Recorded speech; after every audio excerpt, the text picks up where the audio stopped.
নমস্কার, আমি বোধসত্ত্ব খান চলে এসেছি সহজ শেয়ার বাজারের আরেকটি নতুন এপিসোড নিয়ে। প্রিয় বন্ধুরা, আশা করি সবাই ভালো আছেন এবং সুস্থ আছেন। এই সপ্তাহ ধরে বা বিগত কয়েকদিন ধরে ট্রাম্প আবার তার নতুন কর্মকাণ্ডে লেগে পড়েছেন। চায়নাকে জব্দ করতে পারেননি, রাশিয়াকে জব্দ করতে পারেননি, সুতরাং এখন ভারতবর্ষের পেছনে তিনি লেগে পড়েছেন। আরেকটি দেশ যার পেছনে তিনি হাত ধুয়ে লেগে পড়েছেন সেটা ব্রাজিল। তাদের নিয়ে পরবর্তী কোনো সময় আলোচনা করা যাবে। কিন্তু এই মুহূর্তে ট্রাম্প ভারতবর্ষের বিরুদ্ধে যে বিষোদ্গার করে চলেছেন এবং তার বিষোদ্গারের অন্যতম কারণ হিসাবে তিনি বলছেন যে ভারতবর্ষ রাশিয়ার কাছ থেকে বিপুল পরিমাণ তেল কিনছে, চায়নার সমান তেল কিনছে এবং তার ফলে নাকি সেই টাকা দিয়ে রাশিয়া ইউক্রেনের যুদ্ধ চালাতে পারছে। 2 নম্বর, তাদের মূল যে অভিযোগ অন্যতম যে ভারতবর্ষ রাশিয়ার কাছ থেকে ওয়েপন্স বা ডিফেন্স ইকুইপমেন্টস ক্রমাগত কিনে চলেছে। বকলমে তার বক্তব্য, আমেরিকা তো রয়েছে, আমেরিকার কাছ থেকে কেন কেনা হচ্ছে না। এরপরে মিনিস্ট্রি অফ এক্সটার্নাল অ্যাফেয়ার্স তারা তাদের বক্তব্য পেশ করেছে, অর্থাৎ 4 তারিখ অগস্ট মাসের 4 তারিখে তারা তাদের একটি বিবৃতি প্রকাশ করেছে। সেখানে তারা ইউরোপীয় ইউনিয়নের হিপোক্রেসি, আমেরিকান হিপোক্রেসি গোটা বিশ্বের সামনে তুলে ধরেছে। একদম স্পষ্টত ভাষায় আমাদের মিনিস্ট্রি অফ এক্সটার্নাল অ্যাফেয়ার্স জানিয়ে দিয়েছেন যে ভারতবর্ষের এনার্জি রিকোয়ারমেন্টের জন্য ভারতবর্ষ কোনো ধরনের কম্প্রোমাইজের মধ্যে দিয়ে যাবে না, 1 নম্বর। 2 নম্বর, ইউরোপীয় ইউনিয়ন যারা হই হই করছে, যারা ভারতবর্ষের বিরুদ্ধে বিষোদ্গার করে চলছে রাশিয়ান তেল কেনার জন্য, তারা ক্রমাগত কিন্তু রাশিয়ার কাছ থেকে তেল, গ্যাস এবং অন্যান্য পণ্য বছরের পর বছর তার পরিমাণ বৃদ্ধি করে চলেছে, অর্থাৎ ট্রেড ক্রমাগত ইনক্রিজ করে চলেছে। এইটা হচ্ছে হিপোক্রেসি, একটা মুখোশ যেটা ভারতবর্ষ খুলে দিয়েছে ইউরোপীয় ইউনিয়নের। এবং মিনিস্ট্রি অফ এক্সটার্নাল অ্যাফেয়ার্স তারা এটাও দেখিয়ে দিয়েছেন যে ভারতবর্ষ রাশিয়ার সঙ্গে যে পরিমাণ ব্যবসা করে তার থেকে অনেক অনেক বেশি বিলিয়ন ডলার্সের ট্রেড করে থাকে ইউরোপীয় ইউনিয়ন রাশিয়ার সঙ্গে। চমক এখানে শেষ নয়। যে ডোনাল্ড ট্রাম্প আমেরিকান প্রেসিডেন্ট বিষোদ্গার করে যাচ্ছেন, ভারতবর্ষকে অপমানিত করার চেষ্টা করছেন, নোংরা শব্দ ব্যবহার করছেন, এমন কথা বলছেন যে ভারতীয় অর্থনীতি রসাতলে যাক, রাশিয়ান অর্থনীতি রসাতলে যাক, আই ডোন্ট কেয়ার শব্দটি ব্যবহার করছেন, সেইখানে তারও মুখোশটি খুলে দেওয়া হয়েছে 4 তারিখে। সেই যে তারা প্রেস রিলিজ দিয়েছে সেখানে তারা বলেছে, আচ্ছা আমেরিকা এত চিৎকার করছে কেন? আমেরিকার তো এরকম ধরনের শঠতা যদিও তাদের চিরকালীন অভ্যাস রয়েছে, কিন্তু এই ক্ষেত্রে ভারতবর্ষের ক্ষেত্রে তো তাদের কথা বলার মতন কিচ্ছু নেই। আমেরিকা তো দিনের পর দিন রাশিয়ার সঙ্গে ট্রেড ইনক্রিজ করে যাচ্ছে। 2023 ইউক্রেন রাশিয়া যুদ্ধ শুরু হওয়ার পর থেকে আমেরিকা তো কোনো অংশেই রাশিয়ার কাছ থেকে পণ্য কেনা কমায়নি। তাদের কাছ থেকে কি কি কিনছে শুনলে চমকে যাবেন। ইউরেনিয়াম প্রোডাক্টস কিনছে, প্যালেডিয়াম কিনছে, ফার্টিলাইজার্স কিনছে এবং কয়েক বিলিয়ন ডলার তারা রাশিয়ার কাছ থেকে পণ্য কিনে চলেছে। এইটাকে বলে আমেরিকান হিপোক্রেসি। এতটাই নির্লজ্জ এই ভদ্রলোক, তাকে ভদ্রলোক বলা যায় কিনা সেটা তর্ক সাপেক্ষ, কিন্তু এতটাই নির্লজ্জ তিনি বলছেন আমি রাশিয়া ভারতবর্ষে কি কেনাকাটা চলছে সম্পূর্ণ সবকিছু জানি, আমার কাছে নখদর্পণে। অথচ যখন তাকে জিজ্ঞাসা করা হচ্ছে যে আপনি তো আমেরিকার প্রেসিডেন্ট, আপনি এটা জানেন না যে কয়েক বিলিয়ন ডলারের পণ্য, যার মানে ইউরেনিয়াম প্যালাডিয়ামের মতন প্রোডাক্টস রয়েছে, সেন্সিটিভ প্রোডাক্টস রয়েছে, তাছাড়া ফার্টিলাইজার্স রয়েছে, সেইগুলো আমেরিকা যে রাশিয়ার কাছ থেকে ক্রমাগত পারচেস করে চলেছে, শুধু পারচেস করে চলেছে না, দিনের পর দিন সেই ট্রেড বেড়ে চলেছে, এটা আপনি জানেন না? ভদ্রলোকের মন্তব্য শুনলে আপনি হাসবেন না কাঁদবেন ভেবে উঠতে পারবেন না। ভদ্রলোক তিনি নাকি আমেরিকার প্রেসিডেন্ট, তিনি বলছেন তাই নাকি? এই ব্যাপারে তো আমার কোনো কিচ্ছু জানা নেই যে আমেরিকা রাশিয়ার কাছ থেকে কিছু প্রোডাক্ট কেনে। অর্থাৎ তিনি ভারতবর্ষ একটি বিদেশি রাষ্ট্র, সেখানে কি চলছে তা সেটা সম্পূর্ণ তার নখদর্পণে, কিন্তু নিজের দেশে এক্স্যাক্টলি কি হয়ে চলেছে তার সম্বন্ধে তার কাছে কোনো খবর নেই। এরকম অ্যাবসার্ড স্টেটমেন্ট, এরকম হিপোক্রিট কোনো আমেরিকান প্রেসিডেন্ট ছিলেন কিনা সে ব্যাপারে কিন্তু যথেষ্ট প্রশ্ন উঠে যায় বইকি। কারণ অন্যান্য আমেরিকান প্রেসিডেন্ট তারাও যে দারুণ সাধু মানুষ, সাধু পুরুষ ছিলেন এমনটি নয়, কিন্তু তারা অন্তত শত্রুতাটা সরাসরি করেছেন। এই ভদ্রলোক মানে এতটাই নার্সিসিস্টিক, এতটাই সেলফ অবসেসড একজন লোক, সেক্ষেত্রে তিনি আমেরিকার অর্থনীতিকে ডোবাতে চলেছেন, বিশ্ব অর্থনীতিকে ডোবাতে চলেছেন, এবং সেই নীরর বেহালা বাদনের মতন যিনি নিজের সাম্রাজ্য আগুনে জ্বলছে দেখেও নীরবে আনন্দেও সহকারে তিনি সেই আগুনের সামনে দাঁড়িয়ে বেহালা বাজিয়ে যাচ্ছেন, এতটাই সেলফ অবসেশন তার। আমেরিকা অলরেডি আপনাদের বিভিন্ন ওয়েবসাইটস রয়েছে, বিভিন্ন চ্যানেলস রয়েছে, নিউজ চ্যানেলস রয়েছে, ডকুমেন্টারিজ রয়েছে, আপনারা দেখে নিন যে আমেরিকার যারা কনজিউমার্স তারা কি লেভেলে প্রবলেম ফেস করছে। অলরেডি তারা যে 35% ট্যারিফ চায়নাকে দিচ্ছে, মানে সেই যে 35% সেটা কিন্তু চায়না দিচ্ছে না, সেটা আমেরিকান ইম্পোর্টার্সরা দিচ্ছে, এবং মাত্র 35% না, এর আগে আরো 20% ছিল। সার্বিকভাবে 55% অতিরিক্ত ট্যারিফ তাহলে চাইনিজ পণ্যের ওপর দিচ্ছে। ভারতবর্ষ কি করে সেটা তো পরের কথা, কিন্তু ভারতবর্ষের ওপর ট্যারিফ বসলে সেই টাকাটা যে আমেরিকার জনগণকেই দিতে হবে। ট্রাম্পের এইটা নিয়ে আদেও কোনো মাথা ব্যথা আছে কি? এবং এটা কতদিন চলবে, কতদিন আমেরিকার কনজিউমাররা সেই ধরনের যন্ত্রণা সহ্য করবেন? হতে পারে আমাদের এক্সপোর্টও হ্যাম্পার্ড হবে, হতে পারে আমাদের এক্সপোর্টে ক্ষতি হবে, এটাও সম্ভাবনা প্রবল। তার কারণে এক্সপোর্ট কমার ফলে আমাদের জিডিপি কমতে পারে, এটাও হার্শ রিয়েলিটি, বাস্তব সত্য আমাদের অ্যাকসেপ্ট করে নিতে হবে। কিন্তু দেশের সম্মান আগে, এটাও আমাদের অ্যাকসেপ্ট করে নিতে হবে। একই সময় যেভাবে ভারতবর্ষকে অপমান করে চলেছেন প্রেসিডেন্ট ট্রাম্প, তারপরেও আমাদের যদি স্বাভিমান না থাকে, আমাদের যদি জাত্যাভিমান না থাকে, সেক্ষেত্রে কিন্তু কারো কিছু বলার থাকবে না। এইবার চলে আসি যে আমেরিকান প্রেসিডেন্ট আরও নতুন কিছু তিনি ঘোষণা করেছেন। প্রত্যেক দিন তার নতুন কিছু ঘোষণা না করলে তার পেটের ভাত হজম হয় না, সুতরাং তিনি প্রত্যেক দিন নতুন নতুন কিছু তিনি ডেফিনেটলি সেটা প্লেস করেন মিডিয়ার সামনে। এবং সম্প্রতিকালে তিনি বলেছেন ফার্মার উপর তো দেখুন না, আমরা অবশ্যই একটা ট্যারিফ বসাতে চলেছি। এবং সেটা কি বলছেন, কিরকম একজন প্রেসিডেন্ট এরকম কথা বলতে পারেন, রেসপন্সিবল প্রেসিডেন্ট? তিনি বলছেন যে এইটা তো আর মোটামুটি 1 বছরের মধ্যে 100% করে ফেলবো, তারপর 250% ট্যারিফ করে ফেলবো। অর্থাৎ যে generic drugs, API drugs Bharatvarsha বলুন, চায়না থেকে বলুন, যেগুলো আমেরিকাতে তৈরি হয় না, যেগুলো তৈরি করতে গেলে আমেরিকার অন্তত 1 দশক লাগবে, সেই পণ্যগুলো, বিশেষ করে লাইফ সেভিং ড্রাগস, বিশেষত যেগুলো আমেরিকান প্রেসিডেন্ট মানে যেগুলো আমেরিকান পেশেন্টসরা, রোগীরা মানে সার্বিকভাবে ডিপেন্ড করে থাকেন কম খরচের চিকিৎসা ব্যবস্থার জন্যে, তারা নাজেহাল শুধু হবেন না, তারা অসহায়ভাবে দেখবেন যে তাদের কিচ্ছু করা সম্ভব হচ্ছে না। এইটা আমাদের বুঝতে হবে যে 100-250% ট্যারিফ বসলে আমেরিকার চিকিৎসা ব্যবস্থা ধ্বংস হয়ে যাবে। আমরা যে এক্সপোর্ট করি, এটাও আমাদের মেনে নিতে হবে যে আমাদের যে ফার্মা কোম্পানিজগুলো রয়েছে তারা বিপুল পরিমাণ কয়েক বিলিয়ন ডলারের ওষুধ প্রত্যেক বছর আমেরিকাতে তারা এক্সপোর্ট করে থাকে। এটা গেল 1 নম্বর। 2 নম্বর যেটা দাঁড়াচ্ছে যে তার ফলে আমাদের ফার্মা কোম্পানিজগুলোর ওপর যদি সত্যি সত্যি এই ধরনের ট্যারিফ বসে, যেটা তিনি করতেই পারেন, সত্য মিথ্যার কোনো ব্যাপার নয়, তাহলে আমাদের কোম্পানিগুলো সাফার করবে, কিন্তু সেটা তাদের ব্যবসায়িক ক্ষতি হবে।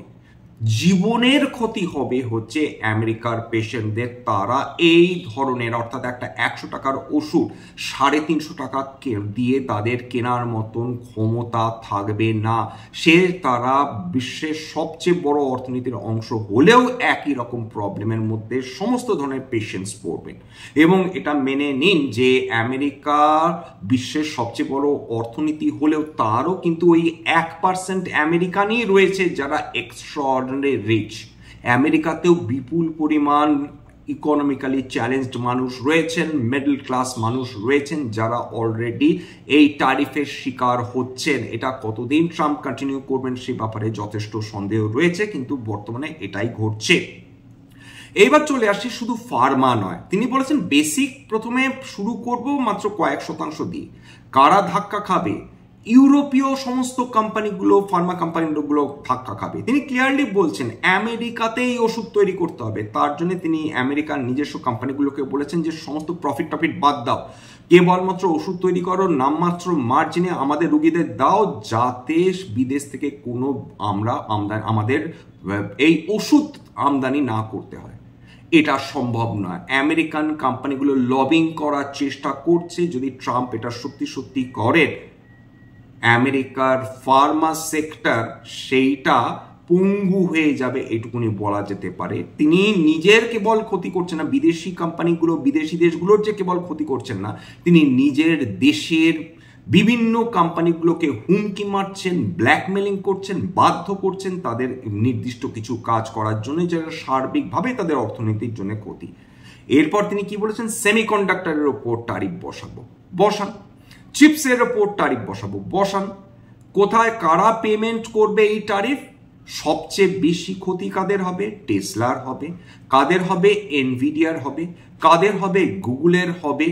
অর্থাৎ যে কোম্পানিজগুলো এআই নিয়ে কাজ করছে, যে কোম্পানিজগুলো ক্লাউড কম্পিউটিং নিয়ে কাজ করছে, যে কোম্পানিজগুলো ফিনান্সিয়াল টেকনোলজিস নিয়ে কাজ করছে, ইঞ্জিনিয়ারিং টেকনোলজি নিয়ে কাজ করছে, তারা প্রত্যেকে সেমিকন্ডাক্টরস ইউজ করে, ইলেকট্রিক ভেহিকলস, তারা প্রত্যেকে সেমিকন্ডাক্টরস নিয়ে কাজ করে। সেমিকন্ডাক্টরস প্রোডাকশন বন্ধ হওয়া বা সাপ্লাই চেনে ডিসরাপশন হওয়া মানে গোটা বিশ্বকে স্তব্ধ করে দেওয়া। ট্রাম্প কি তাই চাইছেন? ট্রাম্প কি এটাও বোঝার মতন, সম্ভবত নয়, ট্রাম্পের এটাও বোঝার মতন ক্ষমতা নেই। অর্থনীতিটা উনি এতটাই ভালো বোঝেন যে তিনি এটাও বুঝে উঠতে পারছেন না যে সেমিকন্ডাক্টরের ওপর বিপুল পরিমাণ ট্যারিফ বসালে সেটা দিতে বাধ্য তারই নিজস্ব দেশের সমস্ত ফ্যাব 5 কোম্পানিজগুলো, এবং তারা সম্পূর্ণভাবে ডিপেন্ডেন্ট হয় চাইনিজ নয় তাইওয়ানিজ সেমিকন্ডাক্টরসগুলোর ওপর। কারণ তাইওয়ান বা এই চাইনিজ কোম্পানিগুলো তারা কোনো রকম ছাড় দেবে না এই ধরনের সেমিকন্ডাক্টরসের ওপর, আর যদিও দিয়ে থাকে অধিকাংশটাই কিন্তু তারা চাপাবে এনভিডিয়া মতন কোম্পানিজগুলোর ওপর। সুতরাং আমেরিকান অর্থনীতিকে তছনছ হতে দেখার জন্য প্রস্তুত থাকুন। এই ভদ্রলোক যেভাবে এগোচ্ছেন সেটা কয়েক বছরের মধ্যে যদি প্রতীত না হয় তাহলে কিন্তু হয়তো মানুষ অর্থনীতিটাই, সাধারণ যারা অর্থনীতিবিদ রয়েছেন, যারা নোবেল লরেট রয়েছেন, তারা কিন্তু স্পষ্টতই বুঝতে পারছেন যে আমেরিকা লিটারালি আগুন নিয়ে খেলছে নিজের অর্থনীতি তথা বিশ্বের সমস্ত অর্থনীতিকে তিনি ডুবিয়ে ছাড়তে পারেন। মনে রাখতে হবে যে একটি দেশের অর্থনীতি কেবল স্বয়ংসম্পূর্ণ হতে পারে না। বিশ্বের বর্তমানে যা অবস্থা, একটি দেশ আরেকটি দেশের উপর সম্পূর্ণভাবে নির্ভরশীল। সুতরাং একটি দেশ যেহেতু আরেকটি দেশের ওপর নির্ভরশীল, সুতরাং এবং এটা অনেকটা একটা নেটওয়ার্কের মতন, একটা মাকড়সার জালের মতন, প্রত্যেকটা দেশের উপর কোনো না কোনোভাবে ডিপেন্ডেন্ট। ভারত চায়নার উপর ডিপেন্ডেন্ট, চায়না ভারতের উপর ডিপেন্ডেন্ট, রাশিয়া চায়না ভারতের উপর ডিপেন্ডেন্ট, ঠিক সেইভাবে আমেরিকা রাশিয়ার উপর ডিপেন্ডেন্ট, ইউরোপীয় ইউনিয়ন দারুণভাবে রাশিয়ার উপর ডিপেন্ডেন্ট। মুখে যাই বলুন না কেন, বাস্তব এটাই, কোনো দেশকে ছাড়া টিকতে পারবে না, সেটা প্রেসিডেন্ট ট্রাম্প বুঝতে পারছেন না, এবং তার উপযুক্ত জবাব ডেফিনেটলি বুঝতেই পেরেছেন যে ভারতীয় আমাদের যে ভারতবর্ষ তারা দিয়ে দিয়েছেন। এছাড়া আরেকটা সেক্টর এফেক্টেড হয়েছে এই নিউজটা শোনার পর, যে সেমিকন্ডাক্টর চিপসের ওপর তিনি অবশ্যই এই বসাতে পারেন, তিনি ট্যারিফ বসাতে পারেন, ট্রাম্প যে ঘোষণা করেছেন। আজকে সেমিকন্ডাক্টর যদি সেক্টরটা দেখেন, সেখানে বিভিন্ন স্টকসের পতন এসছে। এএসএম টেকনোলজিস 1% ওপর, ডিকসন টেকনোলজিস প্রায় 2%-এর ওপর, তারপর কেইন্স টেকনোলজি প্রায় 4.5%-এর ওপর পতন, এমআইসি ইলেকট্রনিক্স 1.63%-এর উপর পতন, মাইন্ডটেক ইন্ডিয়া সেটাও 2.86% পতন, টাটা এলেক্সাই 2%-এর উপর পতন। এই স্টকসগুলোতে কিন্তু বড় পতন এসেছে। এবার চলে আসি হচ্ছে যে ফার্মা সেক্টর আজকে ক্ষতিগ্রস্ত হয়েছে, কারণ ফার্মা সেক্টর নো ওয়ান্ডার ক্ষতিগ্রস্ত হবে যদি সত্যি সত্যি এই মানে ট্যারিফ ট্যান্ট্রামটা চলতে থাকে। সুতরাং সেখানে বিএসসি হেলথ কেয়ারে প্রায় 1.72% পতন এসেছে।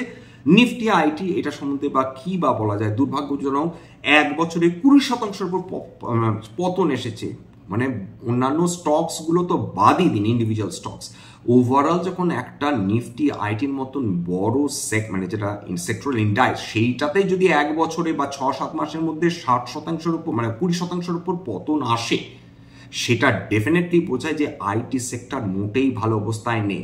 ট্রাম্প তো বর্তমানে পণ্যের ওপর কনসেন্ট্রেট করছেন, কিন্তু যে মুহূর্তে তাকে লোক বোঝাবে যে শুধু পণ্য নয় ট্রাম্প সাহেব এই সার্ভিসেসের বিনিময়ে কত বিলিয়ন ডলার এরা রোজগার করে নিয়ে চলে যাচ্ছে, দেখুন এদেরকে থামান, তখন তিনি আইটি সেক্টরের মতন সেক্টরগুলোর উপর যদি ফোকাস করেন, অর্থাৎ তার কুনজর পড়ে, সেক্টরে আরো কারেকশন আসাটা অস্বাভাবিক না। কোনো ফরওয়ার্ড লুকিং স্টেটমেন্ট দিচ্ছি না, ইন জেনারেল কথা বলছি।